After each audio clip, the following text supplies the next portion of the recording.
আসসালামু আলাইকুম। সবাই কেমন আছেন? আশা করছি ভালো আছেন। আল্লাহর রহমতে আমরাও ভালো আছি। তো শাওন আসা উপলক্ষে কি রান্না করলাম? তো এখানে দিয়ে দিলাম গরুর মাংস। তো আমি তেলটা একটু গরম করে নিছিলাম। তো নামায়া হাত মানে একবারে মাখায়া চোখায়া বসায় দিব। তো ১ম এ দিয়ে দিলাম পরিমাণ মতো পেঁয়াজ। এক করে সব মসলা দিয়ে আমি রাইস কুকারে দিয়ে দিলাম। আর অন্যান্য রান্না চুলায় রান্না করব তাইলে দ্রুত রান্না হয়ে যাবে।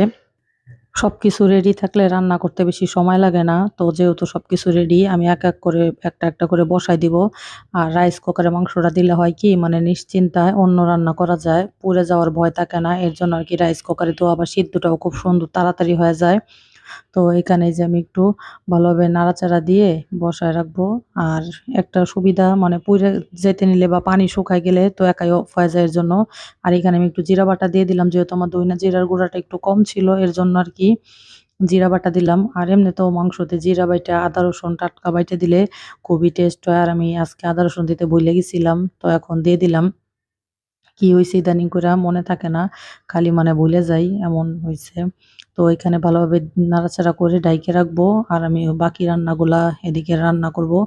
তো আজকে রান্না করব ডিম, তারপরে মুরগির মাংস, শুটকি ভর্তা। তো ওরা এতই শুটকি পছন্দ করে মানে যত রান্না থাক মানে আগে শুটকি ভর্তাটা নেয়। আমার হাসব্যান্ড যেমন যত কিছু থাক আগে ডিম নেয় আর শাওন ওরা শুটকি ভর্তা এত পছন্দ। আমি কই তোমরা কি মজা পাও শুটকি ভর্তা খায়া? মানে আমি শুটকিটা এখনো মানে ওইভাবে খাইতে পারি না। ভালো লাগে না। ওদের দেখে একটু খাই কিন্তু আমি কোনো কিছু মানে অনুভব করতে পারি না মজাটা। আর ওরা খায় আর বলে যে খুবই টেস্ট হইছে। আর শাওন তো সবকিছু থুইয়া আগে শুটকিটা নিয়ে নেয়। তো সাদিয়াও খাওয়া শিখে গেছে। আমি বলতেছি, "সাদিয়া তুইও খাওয়া শিখে গেলি, আমি শুধু মানে শিখতে পারলাম না।" মানে খাই না যে তা না, খাই মানে ওদের মতো মানে কোনো কিছু বুঝি না। মানে কেমন লাগতেছে শুটকিটা। তো অনেকেই পছন্দ করে যারা তাদের মানে ভালো লাগে। তো আমি ডিম ভুনা করব। বেশি করব না, ৪ টেই ভুনা করব। অনেক তরকারি থাকলে পরে ডিমগুলা থাইকা যাবে এজন্য আরকি। আর ডিমটা বাসি হইলে ভালো লাগে না খাইতে। এজন্য আমি কম করে ভুনা করলাম। আর ডিমে পেঁয়াজ মরিচও কম দিব। শাওন একটু ঝাল-টাল মসল্লা কম খায়। আর আমি পেঁয়াজটা কম দেবো এই কারণেই। অনেক সময় ডিম খাওয়া হয়ে যায় আর এই পেঁয়াজগুলাই রয়ে যায়। পরে ফেলাইতেও মায়া লাগে। এর জন্য আরকি একদমই কম দিলাম যাতে একেবারেই শেষ হয়ে যায়। আর মসল্লা-টসল্লা একদমই কম করে দিয়ে রান্না করব। তারপরেও মানে কতটুকু কম দিতে পারবো আমি জানি না। কারণ আমি তো একটু ঝাল-টাল বেশি খাই। এর জন্য রাঁধতে গেলে একটু টেনশন লাগে। খালি মনে হয় বেশি কম হয়ে গেছে। আরেকটু দেই দিতে পরে বেশি হয়ে যায়। তো ডিমটা একটু পানি বেশি করে দিলাম। তাইলে ডিমের ভিতরে ঝোলটা ঢুকে কুসুমটা আরকি খাইতে খুবই টেস্ট হয়। এজন্য একটু পানি বেশি দিয়ে আমি ইলেকট্রিক চুলাতে দিয়ে দিলাম। আর বাকি রান্নাগুলো আবার এখানে এক করে করব। তাইলে তাড়াতাড়ি হবে। এর জন্য আরকি। আর পোলাও রান্না করব। মানে অল্প করে সবকিছুই রান্না করব। তারপরে আমার ছেলে অনেকদিন যাবৎ স্যাঁচা মাংস খাইতে চাইতেছে। তো আমি ফ্রিজে সেইচা রাখছি মাংস কিছুটা। কিন্তু রান্না করাই হইতেছে না। তো আজকে এখন হঠাৎ করে মনে পড়ছে। তো আমার ছেলে বলতেছে, "আম্মু আজকে রান্না করে দাও।" তো আমি বলতেছি, "আপু তুই তাইলে একটু রান্না করে দে। যেহেতু তোর হাতের মাংসটা ভালো হয়।" আর এখানে যে গরম পানি দিয়ে জারফিন আপাকে বললাম যে, "আপনি একটু ঝোলটা দিয়ে দেন। আমি অন্য কাজগুলা করি।" তো জারফিন আপা এদিকে ঝোল দিয়ে দিল। আর এদিকে আমি আবার এই যে মুরগির জন্য পেঁয়াজ দিয়ে দিলাম। মুরগিতেও একটু পেস্ট-টেস্ট কম দেবো যেহেতু একেবারেই শুকনা করবো রোস্টের মতো। শুধু শাওনের জন্য আরকি ১ পিস আস্তা রাখবো আর বাকিগুলা কাইটে দিব। হয় কি যে আস্তা রাখলে খাওয়া হয় না। বা প্লেটে নেয় ঠিকই আবিরের আব্বু নিয়ে ভাইঙা রাইখা দেয়। এর জন্য আরকি ছোট করে দেই। যদি ওদের লাগে, ভালো লাগে তাহলে ২ পিস খাবে, নয়তোবা ১ পিস এর জন্য আরকি। তো আমি এখানে যে মুরগির জন্য পেঁয়াজ-টেয়াজ ভাইজা নিলাম। সাথে একটু আদা রসুনও তেলে ভাইজা নিলাম। জিরা বাটা দিয়ে দিলাম। আর আমার আদা রসুনটা একটু তেলে ভাইজা নিলে মনে হয় কি যে আমার কাছে গন্ধ লাগতেছে আদা রসুনের এর জন্য। আর এইখানে আমি বেগুনটাও সুন্দর করে করে নিতেছি। তো পোলাওর সাথে শুটকি ভর্তা ওদের নাকি খুবই ভাল লাগে। এজন্য আপুকে আবার বললাম যে, "তাহলে একটু শুটকি ভর্তাও বানা যেহেতু ওদের পছন্দ।" আর যারা যে জিনিসটা পছন্দ করে রান্না করলে তারা খায়াও তৃপ্তি পায়। এর জন্য আরকি। আর বললাম যে, "আপু আবির অনেকদিন বলতেছে ফ্রিজে যেহেতু মাংস ছেঁচা আছে রান্না কর তাইলে আরেকটা আইটেম বাড়বে।" তো এজন্য আপু আবার বলল যে, "আচ্ছা ঠিক আছে।"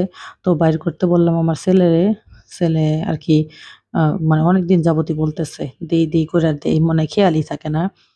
তো আমি বলতেছিলাম যে, "বাবু ছেঁচা মাংস খাইতে গেলে তো মাংসটা আগে তেলে ভাইজা রাখলে ওই মাংসটা আ রান্না করলে বেশি মানে হয়। আর টাটকা মাংস দিয়ে রান্না করলে একটু মানে আঁশ কম হয়। তো আপু বলতেছে ওই জাল দেওয়ার থেকে টাটকা মাংসই বেশি ভালো হবে। তো ২ রকমই ভালো লাগে আরকি। তো এখানে যে বাদাম বাটা, আ কিশমিশ বাটা এগুলো সব দিয়ে দিল। দিয়ে আমি বলতেছিলাম যে মুরগির পাগুলাও একবারে দিয়ে দিতে, ধুয়ে দিলে আবার খাওয়া হয় না এজন্য। আর এদিকে যে আপু শুটকি রেডি করতেছে। শুটকিগুলাও বাইটে নিবে। এটা হচ্ছে ফেওয়া শুটকি। তো আগে চেপা শুটকিটা খাইতাম। ইদানিং করে মানে ফেওয়া শুটকিটাই বেশি খাই। চেপা শুটকিটা একটু অনেক সময় তিতকুরি লাগে এর জন্য আর খাওয়া হয় না। তো এদিকে যে মাংসও হয়ে গেছে। মাংসটাও সুন্দর মতো একদম সিদ্ধ হয়ে গেছে। আর এদিকে যে পোলাওর চাল আ ভাইজা রাখছিলাম। জারফিন আপাকে বললাম দিয়ে দিতে। তো জারফিন আপা পোলাওর চালটা দিয়ে দিল রাইস কুকারে দিয়ে। আমি আবার বলতেছিলাম যে একটু জাফরান রং দিয়ে দেন। এই কালারটা দিলে একটু সুন্দর দেখা যায় সাদার ভিতরে একটু লাল, লাল এর জন্য আরকি দিয়ে দিলাম। তো আমি দিয়ে বললাম, "দিয়ে আপনি একটু ঢাইকা রাখেন, এর ছিদ্রগুলা বন্ধ করে দেন, নয়তোবা ভাপ বের হয়ে যাবে।" তো কাগজ দিয়ে জারফিন আপা আবার ছিদ্রগুলা বন্ধ করে দিল। তো হয়ে গেছে পোলাও। আমি নাড়াচাড়া দিয়ে এই যে একটু পরিমাণে চিনি দিয়ে দিলাম। চিনিটা দিলেও টেস্ট হবে। তো রান্না-বান্না শেষ করে যে এখানে খাবার দিয়ে দিলাম। তো এখানে সালাদও কাইটে নিছি। আর শাওন সবকিছু থুইয়া আগে যে শুটকি খাবো ওদের এত পছন্দ। তো এই যে শাওনরে বললাম যে, "শাওন খাওয়া শুরু করে দাও।" তো আমার ছেলেও বইসা পড়ল।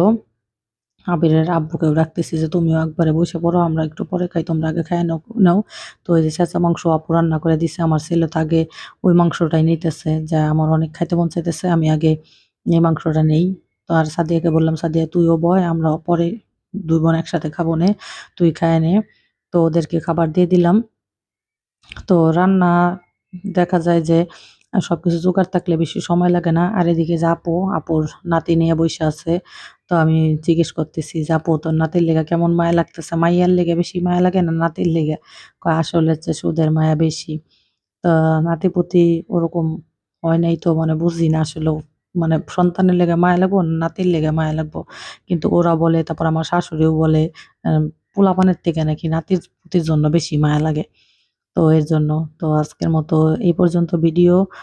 সবাই দোয়া করবেন, ভালো থাকবেন। আমি যেন আরো ভালো, ভালো ভিডিও দিতে পারি।